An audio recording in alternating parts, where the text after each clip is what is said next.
이것은 단순한 바다가 아닙니다. 이 300만 동포의 머리 위에 걸린 날카로운 검이자 언제든 떨어질 수 있는 다모클레스의 검과도 같습니다. 동시에 하늘이 이 섬에 내려준 마지막 희망이기도 합니다. 만약 제가 지금 여러분에게 우리가 이야기를 나누는 이 짧은 몇 분 동안 전 세계 모든 원자력 발전소를 합친 것보다 수십 배나 강력한 에너지가, 그 무서운 힘이 조용히 대한민국 문 앞을 스쳐 지나가고 있다고 말한다면 어떤 생각이 드시겠습니까? 두려움을 느끼시겠습니까? 아니면 그 힘을 붙잡고 싶은 마음이 드시겠습니까? 오랫동안 우리는 동안난류라 불리는 이 거대한 흐름을 그저 바라만 보았습니다. 마치 검은 용이 수억 톤의 바닷물을 휘감고 밤낮 없이 질주하는 것을 보며 한숨만 내쉴 뿐이었습니다. 하지만 오늘부터 전 세계가 에너지 부족에 시달리고 지정학적 갈등이 태풍보다 더 거세게 몰아치는 이 시대에 묵묵히 자리를 지켜온 대한민국의 엔지니어들이 전 세계를 놀라게 할 결심을 했습니다. 그들은 수심 600m 아래 칠흑 같은 심연 속에서 대한민국의 에너지를 끌어올리겠다는 이 위험천만한 심해를 향한 도전을 선포한 것입니다. 이것은 더 이상 단순한 발전 계획이 아닙니다. 이것은 생존을 위해, 자존심을 위해, 그리고 국가의 미래를 위한 필사적인 사투입니다. 동해해양 온도차 발전이라는 이름 뒤에는 얼마나 아슬아슬하고 짜릿한 비밀들이 숨겨져 있을까요? 과연 대한민국은 하늘이 내린 에너지의 족쇄를 끊고 태평양의 거친 파도 속에서 반도체에 이은 제2의 호국보산, 우곡보산을 만들어낼 수 있을까요? 오늘 저희 카메라와 함께 깊게 숨을 들이쉬십시오. 우리는 아무도 감히 건드리지 못했던 심해의 영역으로 내려가 인류의 지혜와 거친 대자연이 벌이는 세기의 대결을 직접 목격할 것입니다. 이야기를 시작하기 전에 구독 버튼을 눌러주시기 바랍니다. 지금부터 이어질 내용은 에너지, 바다, 그리고 대한민국의 미래에 대한 여러분의 생각을 완전히 바꿔놓을 것이기 때문입니다. 친구 여러분, 이 이야기를 제대로 이해하려면 먼저 대한민국의 현실을 직시해야 합니다. 우리는 겉보기에는 화려하지만 실제로는 에너지 측면에서 극도로 취약한 반도 국가에 살고 있습니다. 우리의 반도체가 아무리 세계 최고이고 증시가 아무리 뜨거워도 천연가스와 석탄을 실은 화물선이 끊기면 이 땅의 불빛은 며칠 혹은 몇 주 안에 모두 꺼져버릴지 모릅니다. 이렇게 목이 졸리는 듯한 답답함은 미래를 내다보는 대한민국 국민이라면 누구나 마음속 깊이 가지고 있는 악몽입니다. 원자력 발전은 점차 퇴장하고 있고 화력 발전은 심각한 오염을 유발하며 풍력과 태양광은 날씨에 의존해야 합니다. 대한민국의 에너지 활로는 과연 어디에 있을까요? 모두가 하늘에서 태양을 찾고 산비탈에서 바람을 찾을 때 한 무리의 혁신적인 엔지니어들은 시선을 강원도 앞바다, 그 깊고 어두워 두려움을 자아내는 바다로 돌렸습니다. 그곳은 세상의 끝이자 혹독하지만 매력적인 꿈의 장소입니다. 강원도 앞바다는 해안에서 불과 몇 킬로미터만 나가도 해저가 마치 거대한 도끼로 찍어낸 듯 수천 미터 깊이로 곤두박질 칩니다. 이러한 지형을 해양 지질학에서는 연안 심해 협곡이라 부르며 지구상에서 극히 드문 자연의 경이입니다. 이는 보통 위험을 의미하고 접근하지 말라는 경고 신호입니다. 하지만 온도차 발전 전문가들의 눈에는 이것이야말로 하늘이 오직 대한민국을 위해 준비한 최고의 보물창고였습니다. 왜 그렇게 말할 수 있을까요? 원리는 사실 어렵지 않습니다. 심지어 극도로 단순한 아름다움마저 느껴집니다. 여름철 해변의 표층수는 태양에 의해 뜨겁게 달궈져 30도를 훌쩍 넘습니다. 하지만 햇빛이 닿지 않는 심해의 수온은 1년 내내 섭씨 4, 5도를 안정적으로 유지합니다. 이 20여 도의 온도 차이가 바로 힘이고 전기 에너지입니다. 이 두 물을 한데 모아 열순환 원리를 이용하면 끝없이 전기를 생산할 수 있습니다. 그리고 주목해야 할 점은 이것이 단순한 전기가 아니라는 것입니다. 무언가를 태울 필요도 없고 폐기물을 배출하지도 않으며 심지어 태양광처럼 낮 시간을 기다릴 필요도 없는 에너지입니다. 다시 말해 바다가 존재하고 온도차가 사라지지 않는 한 하루 24시간, 1년 365일 쉬지 않고 우리에게 전기를 보내줄 수 있습니다. 이것이야말로 진짜 무한동력 기계인 셈입니다. 하지만 잠시만요. 만약 이 일이 그렇게 쉬웠다면 미국은 왜 안 하고 일본은 왜 안 했을까요? 해양 강국인 유럽 국가들조차 아직 실험실 단계에 머물러 있는 이유는 무엇일까요? 아이디어에서 현실화까지 그 사이에는 거의 넘을 수 없는 거대한 장벽이 가로막고 있기 때문입니다. 바로 심해에서 물을 끌어올리는 것입니다. 상상해 보십시오. 전 세계에서 지진 활동이 가장 빈번하고 태풍이 가장 혹독한 곳 중 하나인 강원도 앞바다에 직경 수미터에 달하는 거대한 관을 수면 아래 600m까지 박아 넣어야 합니다. 600m 깊이는 롯데월드타워 2개를 거꾸로 바다에 꽂은 것과 같습니다. 그곳엔 빛 한 줄기 없이 죽음과 같은 정적만이 흐르며 강철판도 찌그러뜨리는 무시무시한 수압이 존재합니다. 1제곱미터당 60톤의 압력, 이는 마치 거대한 고래가 당신의 손톱 위에서 짓밟는 것과 같습니다. 말할 것도 없이 해수면의 변화무쌍한 해류, 즉 동안난류는 엄청난 속도로 흐릅니다. 그것은 마치 광폭한 컨베이어 벨트와 같아서 무엇이든 그 안으로 들어가면 순식간에 끊어질 위험이 있습니다. 프로젝트가 시작될 무렵 국제 엔지니어링 업계의 의구심은 그야말로 파도처럼 밀려왔습니다. 독일의 저명한 해양 전문가 한스 박사는 국제 에너지 저널에 기고한 글에서 강릉과 같은 지질 환경에서 심해 취수관을 건설하는 것은 달 표면에 기지를 짓는 것보다 어렵다고 직설적으로 비판했습니다. 그는 현대 재료 기술로는 고압과 태풍의 인장력을 동시에 견딜 수 있는 관을 만들 수 없다고 단언했습니다. 서구 언론은 한국 엔지니어들이 빨대로 끓는 김치찌개의 국물을 마시려는 듯한 풍자화를 싣기도 했습니다. 이 계획은 너무나 무모하다는 것이었습니다. 하지만 의심과 조롱은 종종 위대한 성취의 전주곡이 됩니다. 한국인의 피 속에는 바다의 광활함뿐만 아니라 고구마처럼 끈질긴 근성이 흐르고 있습니다. 안 된다고 하면 기어코 해내고야 많은 오기가 있습니다. 평화라는 이름의 이 전쟁터에서 대한민국 팀이 가장 먼저 공략해야 했던 것은 바로 그 생명줄과도 같은 심해 취수관이었습니다. 전통적인 강철관은 너무 단단해 충격에 부서지기 쉽고 일반 플라스틱관은 너무 연약해 해류에 찌그러집니다. 어떻게 해야 할까요?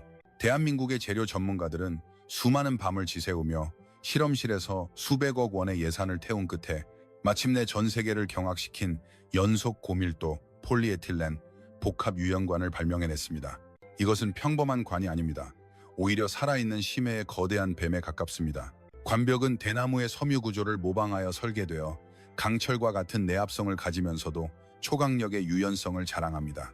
해저에서 진도 7의 지진이 발생하든 100년 만에 거센 해류를 만나든 이 거대한 뱀은 바닷물의 흐름에 맞춰 춤을 추며 이유제강 이 로즈검의 원리로 거대한 충격을 흡수하고 화재합니다. 이 관을 설치하기 위해 엔지니어링 팀은 S자형 동적 부유 설치 방식을 고안했습니다.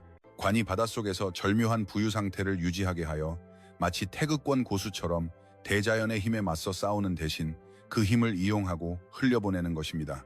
하지만 이것은 시작에 불과했습니다. 바닷속에는 보이지 않는 골칫거리, 즉 생물 부착 문제가 있었습니다.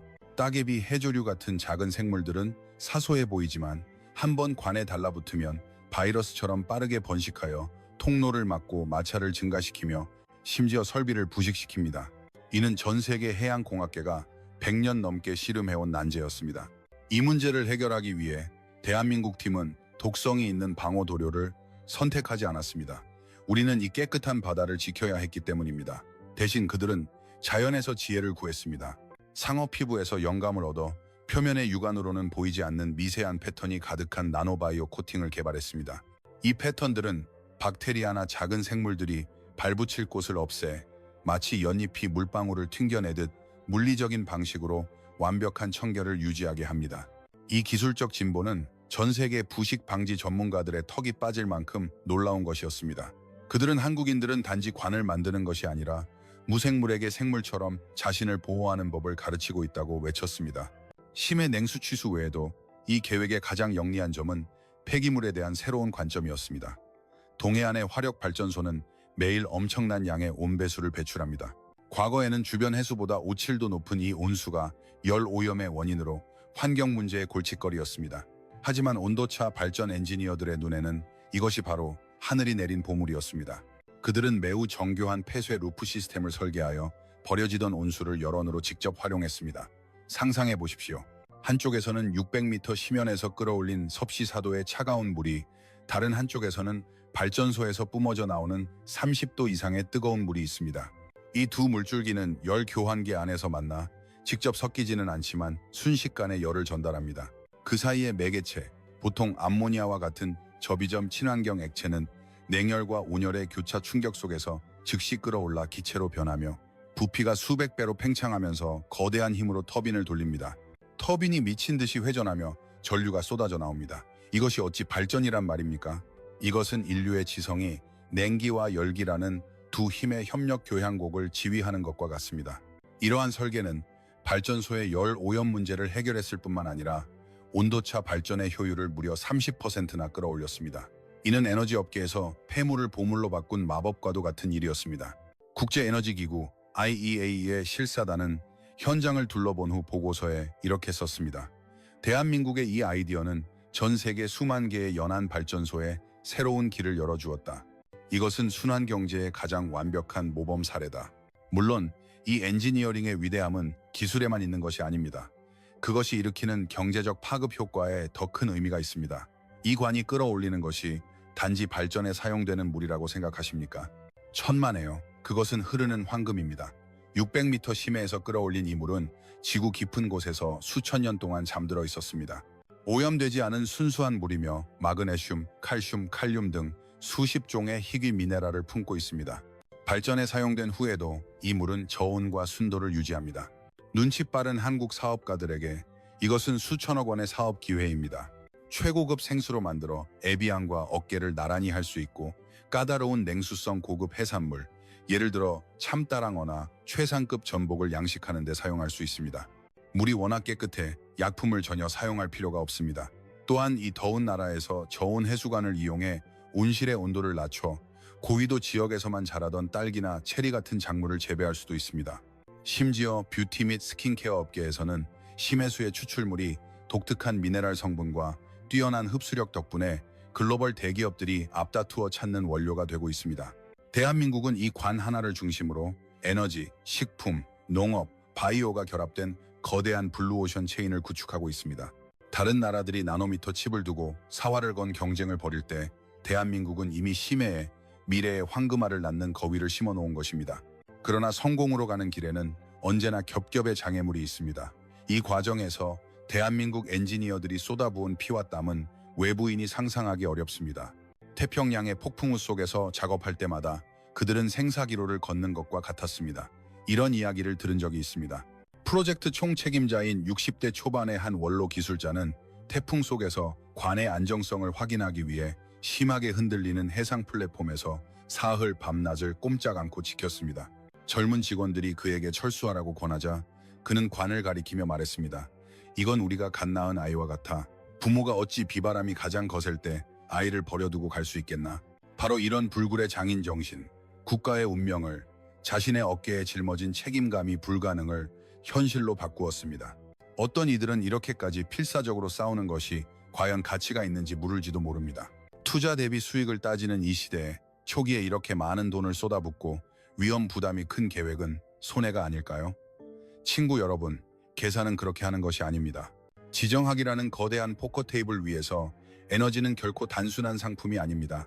그것은 담보물이자 무기이며 자신감입니다. 만약 어느 날 외부의 봉쇄가 현실이 되어 수입선이 막히고 천연가스가 끊긴다면 심해에 박힌 이 관, 오롯이 대한민국의 자원으로만 가동되는 이 시스템이 칠흑 같은 어둠 속에서 우리의 유일한 등불이 될 것입니다. 이것은 단순한 발전기가 아니라 대한민국의 에너지 요새이며 거친 파도 속에서 우리가 굳건히 설 수 있게 하는 정의 신침, 딩하이셴전입니다. 게다가 이 기술의 성공은 대한민국을 에너지 수입국에서 글로벌 해양 에너지 기술 수출국으로 변모시킬 것입니다. 이미 필리핀, 인도네시아, 심지어 태평양의 작은 섬나라들까지 이 시스템에 엄청난 관심을 보이고 있습니다. 그들에게도 온도차가 있고 깊은 바다가 있습니다. 이 기술은 태평양을 밝히는 횃불이 될 것입니다. 이것은 단지 돈을 버는 것을 넘어 보이지 않는 외교적 카드이며 소프트 파워의 엄청난 도약입니다. 1단계 시범 사업이 순조롭게 가동되면서 데이터가 하나씩 찍힐 때마다 세상에 외치고 있습니다. 대한민국이 해냈다. 과거 우리를 비웃던 그 만평이 이제 와서 보니 얼마나 우스꽝스럽습니까? 불가능하다고 말하던 그 전문가들은 이제 강원도로 견학을 오기 위해 줄을 서고 있습니다. 한국인들은 또다시 사실로 증명해냈습니다. 이 자원 없는 작은 땅에서 유일하게 부족하지 않은 것은 한계에 도전하는 담대함과 미래를 새로 쓰는 지혜라는 것을 말입니다. 강원도의 푸른 바다를 바라보며 저는 깊은 생각에 잠깁니다. 수백 년 전 우리 조상들은 이 거친 바다를 건너 이 땅에 뿌리를 내렸습니다. 수백 년 후 우리 엔지니어들은 다시 바다로 돌아가 최첨단 과학기술로 대자연에게 생존의 비결을 구하고 있습니다. 이것은 순환이자 한 단계 높은 도약입니다. 심해를 향해 뻗어있는 이 관들은 현재와 미래, 인간과 바다를 잇는 생명줄과 같습니다. 그것은 우리에게 진정한 정복은 약탈이 아니라 상생임을 일깨워줍니다. 우리는 에너지를 얻는 동시에 자연을 존중하고 자연이 준 모든 것을 현명하게 사용하는 법을 배우고 있습니다. 앞길은 아직 앱니다. 동해 해양 온도차 발전은 어쩌면 시작에 불과할지 모릅니다. 머지않아 우리는 더 많은 심해의 거대한 뱀들이 대한민국 연안을 따라 뻗어나가는 것을, 그리고 바다 위 에너지 섬들이 진주처럼 태평양에 흩어져 있는 것을 보게 될지도 모릅니다. 그때가 되면 우리는 더 이상 전기 요금 인상을 걱정하지 않고 다른 나라의 눈치를 보지 않아도 될 것입니다. 우리의 힘은 바로 발밑, 영원히 쉬지 않는 바다에서 나오기 때문입니다. 이것은 단지 강원도의 일이 아닙니다. 이것은 대한민국의 일이며 운명에 굴복하지 않고 맞서 싸우는 모든 이들의 이야기입니다. 이 불확실성으로 가득 찬 세상에서 한 가지 확실한 것이 있다면 그것은 한국인의 그 꺾이지 않는 정신이 살아있는 한, 저 깊고 푸른 심해에 과감히 뛰어들 용기가 있는 한, 그 어떤 풍랑도 이 배를 뒤집을 수 없다는 것입니다. 우리는 단지 전기를 만드는 것이 아닙니다. 우리는 다음 세대를 위해 무한한 희망을 비축하고 있는 것입니다. 만약 심해의 고압을 침입자를 짓뭉개려는 보이지 않는 거대한 손에 비유한다면 강원도 앞바다를 흐르는 동안 난류는 인류의 방어선을 언제든 갈기갈기 찢어버릴 준비가 된 분노한 용과 같습니다. 친구 여러분, 여러분은 아마 잘 모르실 겁니다. 강원도 앞바다가 마의 해역이라 불리는 이유는 단지 깊기 때문만이 아니라 세계에서 손꼽히는 강력한 해류인 동안 난류의 주 경로이기 때문입니다. 이 해류는 폭이 100km를 넘고 깊이가 10m에 달하며 유속이 엄청나게 빠릅니다. 초당 흐르는 물의 양은 세계 최대의 강인 아마존 강의 수백 배에 달합니다. 이렇게 미친 듯이 질주하는 무한한 힘의 고속도로 위에서 배를 안정적으로 멈추고 직경수 미터짜리 관을 마치 자수를 놓듯 정확하게 해저에 지정된 안반 지점에 꽂아 넣는 것, 이는 세계 해양공학 기록상 아무도 감히 상상조차 못했던 초고난도 문제입니다. 대한민국 팀이 동안 난류의 정면으로 맞서기로 결정했을 때 한 해외 유수의 보험사는 해상 시공 단계에 대한 보험 가입조차 거부했습니다. 이는 천재지변의 극대화이며 실패 확률 99%라고 말했습니다. 하지만 대한민국 엔지니어들에게는 물러설 곳이 없었습니다. 그들은 세계를 경악시킨 비장의 무기, 동적 위치, 제어 다이나믹 포지셔닝 시스템과 심해 로봇 협동 작업 시스템을 꺼내들었습니다. 이 장면을 상상해 보십시오. 거친 풍랑 속에서 해수면의 모선은 떼칠 내리지 않습니다. 수천 미터 깊이의 해저에는 떼칠 내릴 수 없기 때문입니다. 이 배는 오직 선체 하부에 360도 회전 가능한 추진기와 하늘의 위성, 그리고 해저의 소나 탐지 장치에 의존합니다. 인공지능의 지휘 아래 초당 수천 번의 미세 조정을 수행합니다.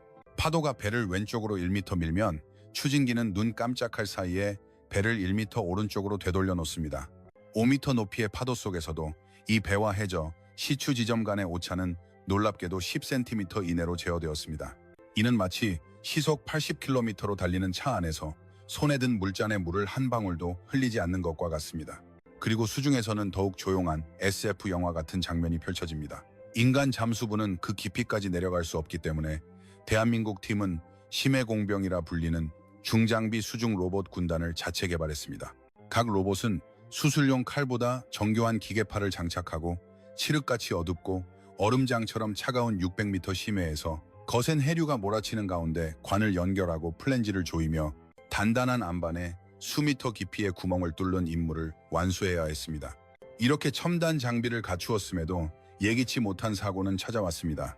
한 번은 관을 내리는 핵심 작업 중에 갑작스러운 내부파, internal wave, 해수면 아래에서 발생하는 거대한 에너지의 파동과 발생하여 순간적으로 해류의 속도가 2배로 증가했습니다. 관을 지탱하던 특수 강철 케이블에서 이가 시릴 정도의 파열음이 들렸습니다. 수백 톤짜리 관이 심해에서 거대한 추처럼 흔들리며 고가의 로봇을 파괴하고 심지어 해수면의 모선을 그대로 끌고 뒤집어 버릴 뻔한 절체절명의 순간이었습니다. 위기의 순간, 30년 경력의 베테랑 선장이 바다에 대한 본능적인 판단으로 컴퓨터의 자동 지시를 거부하고 외쳤습니다. 전속력으로 역류하라. 선체 자체의 힘으로 내부파의 힘에 정면으로 맞선 것입니다. 그 순간 죽음의 문턱에서 간발의 차로 벗어났습니다. 관이 마침내 안정적으로 자리를 잡았을 때 관제실에는 환호성 대신 길고 긴 침묵과 엔지니어들의 눈가에 맺힌 뜨거운 눈물만이 있었습니다. 하늘과 싸워 한 걸음 한 걸음 이겨내는 것, 바로 이런 극한의 경험 속에서 터득한 기술은 강릉 프로젝트를 구했을 뿐만 아니라 대한민국이 글로벌 심해공학의 주도권을 쥐게 만들었습니다. 이제 풍력발전기 해저 기초공사든 해저 케이블 설치든 대한민국의 심해 안정화 기술은 국제시장에서 가장 인기 있는 상품이 되었습니다. 하지만 친구 여러분, 해류와의 싸움에서 이긴 후에도 우리는 이 땅의 숙적인 지진과 마주해야 했습니다. 동해안은 지각판이 충돌하는 지역으로 대지는 이곳에서 단 한 번도 편히 잠든 적이 없었습니다. 만약 발전 중에 해저에서 진도 7의 강진이 발생한다면 이 값비싼 시스템이 한순간에 무용지물이 되는 것은 아닐까요? 이 문제를 해결하기 위해 대한민국의 구조공학자들은 태극권에서 영감을 얻었습니다. 그들은 강철로 단단하게 맞서는 대신 3차원 감수의 유연 연결부를 발명했습니다. 이것은 해저 기초와 관의 연결부에 설치되는 특별한 장치로 내부에는 특수한 비뉴턴 유체와 고감수의 고무가 채워져 있습니다. 평상시에는 강철처럼 단단하게 관을 지지하다가 지진파가 닥치면 그 거대한 충격으로 인해 유체가 순간적으로 물처럼 변하면서 전체 연결부가 부드러운 연골처럼 모든 방향으로 30도까지 비틀리며 지진의 파괴적인 에너지를 부드럽게 흡수해버립니다. 지진이 멈춘 후에는 형상기억 합금에 의해 자동으로 제자리로 돌아옵니다. 이는 해저가 천지개벽을 하더라도 우리의 관은 마치 해초가 파도에 흔들리듯 아무런 손상 없이 안전하다는 것을 의미합니다. 이 시스템은 국제재난방지협회로부터 심해공학의 지진보험이라 불리며 이 재해가 많은 땅에서 우리가 어떻게 재앙과 함께 춤추는 법을 배웠는지 세계에 알렸습니다. 이제 어려운 공학 이야기를 마치고 시야를 넓혀 그 배후의 거대한 에너지 전략을 살펴보겠습니다. 왜 대한민국은 이렇게까지 필사적으로 매달리는 걸까요? 단지 환경 보호를 위해서일까요? 아닙니다. 이것은 국가의 명운이 걸린 거대한 체스 게임입니다. 현재 국제 정세를 보십시오. 중동의 분쟁, 홍해의 봉쇄, 남중국해의 긴장 고조, 에너지 수입 의존도가 극심한 대한민국 경제에 LNG 운반선 한 척이 연착하는 것만으로도 공장들은 혼란에 빠질 수 있습니다. 우리 머리 위에는 반도체라는 든든한 방패가 있지만 그것 역시 전기를 먹는 거대한 하마입니다.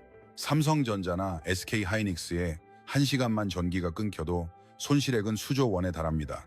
안정적인 에너지가 없으면 호국 산업도 없습니다. 해양온도차 발전은 바로 대한민국 자체의 에너지 예비군이자 미래의 주력군입니다. 원자력처럼 우라늄을 수입할 필요도 없고 화력처럼 석탄이나 가스를 수입할 필요도 없습니다.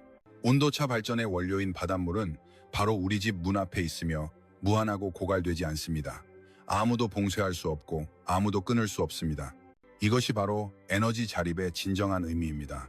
이것이 있으면 우리는 국제 무대에서 허리를 더 꼿꼿이 세울 수 있습니다. 더욱 가슴 뛰는 것은 이 기술이 녹색 수소라는 엄청난 잠재력을 품고 있다는 점입니다. 우리는 수소가 미래의 핵심 에너지라는 것을 알고 있습니다. 하지만 현재 대부분의 수소는 화석 연료를 태워 만드는데 이는 회색 수소에 불과합니다. 그러나 해양 온도차 발전의 깨끗한 전기로 바다 위에서 직접 바닷물을 전기 분해하여 수소를 생산한다면 그것이야말로 가장 순수한 녹색 수소입니다. 강릉의 이 시스템은 미래의 거대한 해상 녹색 수소 플랜트로 진화할 수 있습니다. 이 녹색 수소는 버스를 움직이고 제철소를 가동하며 심지어 액화수소 형태로 일본이나 다른 나라에 수출할 수도 있습니다. 이것은 단순히 전력 문제를 해결하는 것을 넘어 대한민국이 수소 시대의 새로운 중동이 될 기회를 제공하는 것입니다. 미래의 강원도 앞바다를 상상해 보십시오. 더 이상 적막한 푸른 바다가 아니라 떠다니는 에너지 섬들로 가득한 곳입니다. 해저의 관들은 혈관처럼 깨끗한 에너지를 이 땅의 모든 공장과 가정에 끊임없이 공급합니다. 우리의 반도체는 심해의 차가운 물로 식혀지고 우리의 자동차는 바닷물에서 추출한 수소로 달립니다. 이것은 소설이 아니라 지금 현실로 일어나고 있는 일입니다. 물론 아직 해결해야 할 난제들이 남아있다는 점을 간과할 수는 없습니다. 현재의 메가와트급 시범 사업에서 기가와트급 상용화로 나아가기까지는 더 많은 자본과 시간, 그리고 생태계에 대한 장기적인 연구가 필요합니다. 하지만 대한민국의 과거 발전 과정을 돌이켜보면 어느 것 하나 맨 땅에서 길을 만들어내지 않은 것이 있었습니까? 70년대 경제개발 계획부터 80년대 반도체 신화에 이르기까지 한국인의 특기는 불가능을 상식으로 만드는 것이었습니다. 현재 국제적인 선두 기업들은 이미 바람을 타고 움직이고 있습니다. 구글, 마이크로소프트와 같은 테크 거물들이 모두 강릉 프로젝트의 진행 상황을 주시하고 있습니다. 그들의 데이터 센터가 가장 원하는 것이 바로 이처럼 안정적이고 깨끗하며 천연 냉각수까지 제공하는 에너지 솔루션이기 때문입니다. 머지않아 강릉에 세계 최초의 탄소 제로 해저 데이터 센터가 들어설지도 모릅니다. 대한민국은 디지털 경제와 녹색 에너지가 완벽하게 결합된 성지가 될 것입니다. 이것은 단지 하나의 성공적인 프로젝트가 아닙니다. 이것은 대한민국 모델의 성공입니다.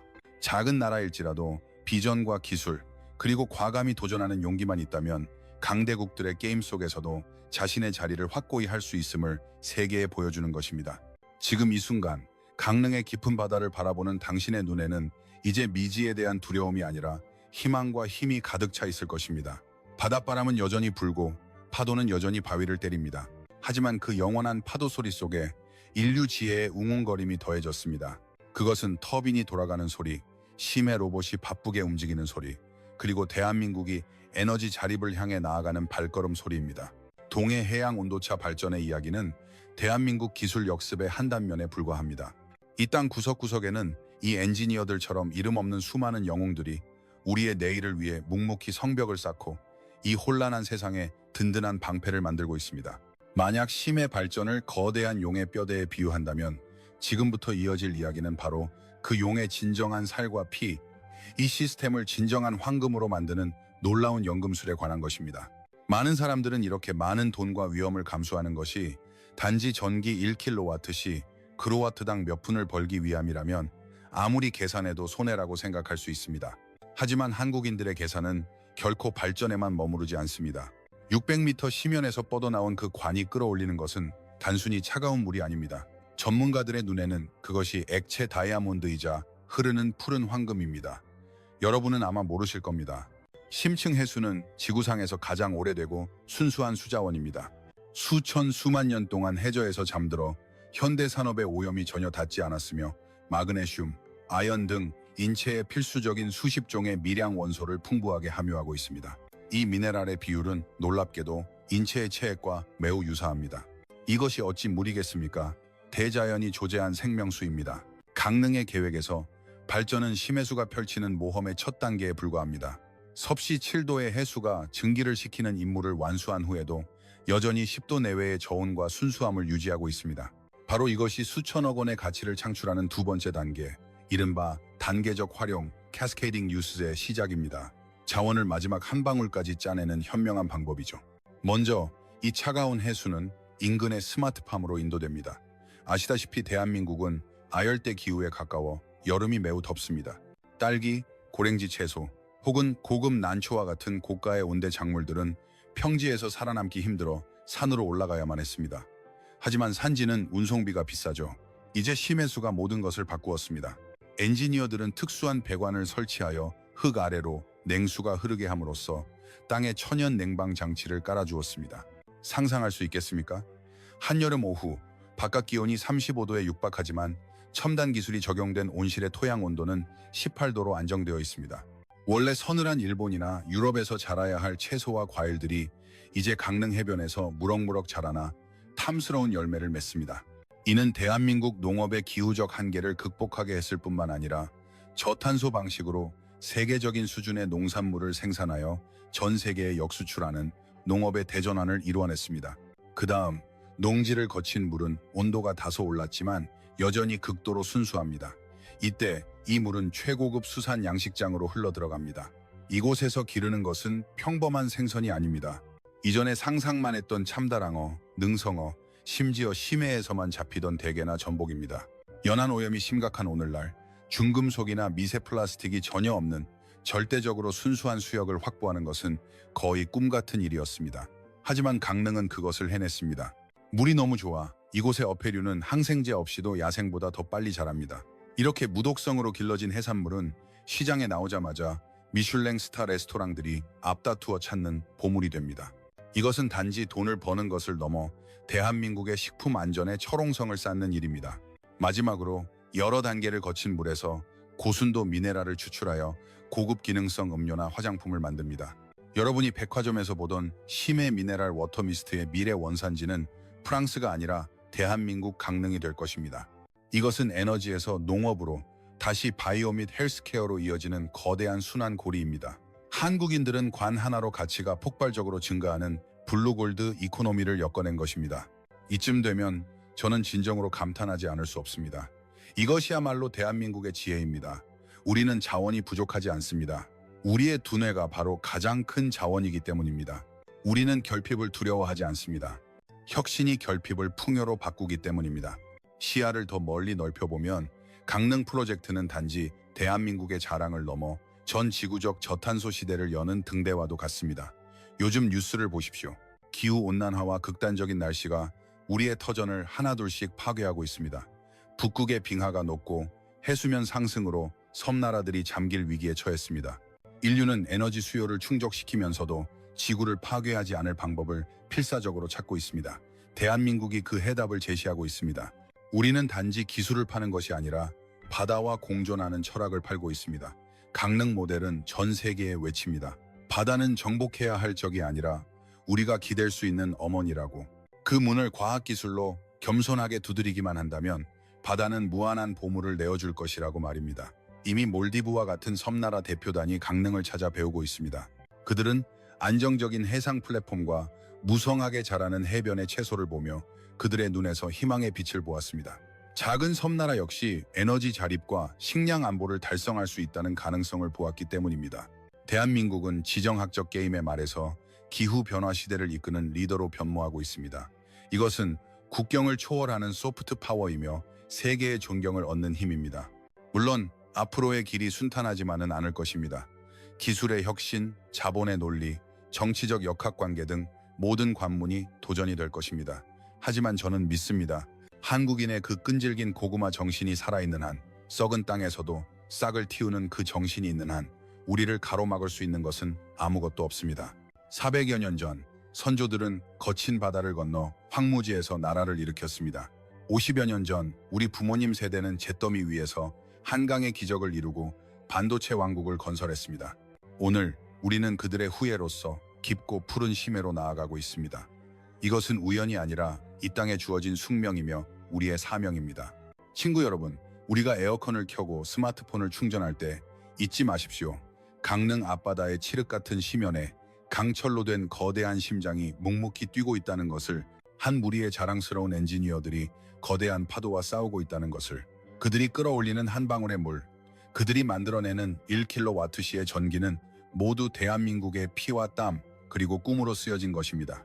이것은 단순한 공학기술이 아니라 미래를 향한 서사시이며 바다에 바치는 연서입니다.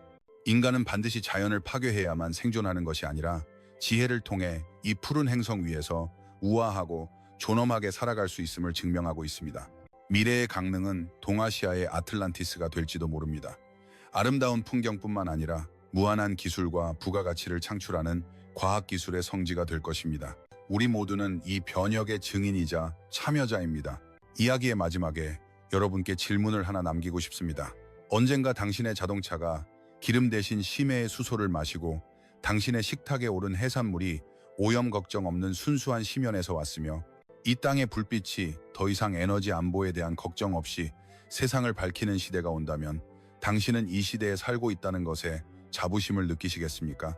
만약 당신이 대한민국의 기술력을 믿고 더 나은 미래를 희망하신다면 좋아요를 누르고 이 이야기를 당신의 가족, 친구, 심지어 우리를 의심하는 사람들에게까지 공유해 주십시오. 댓글창에 당신이 가장 기대하는 심해 산업 체인의 산물이 무엇인지 알려주십시오. 마셔도 질리지 않을 미네랄 워터인가요? 아니면 먹어도 부족한 최상급 해산물인가요? 혹은 대한민국의 에너지 정책에 대해 어떤 견해를 가지고 계신가요? 더 나은 내일을 위해 다시 뵙겠습니다.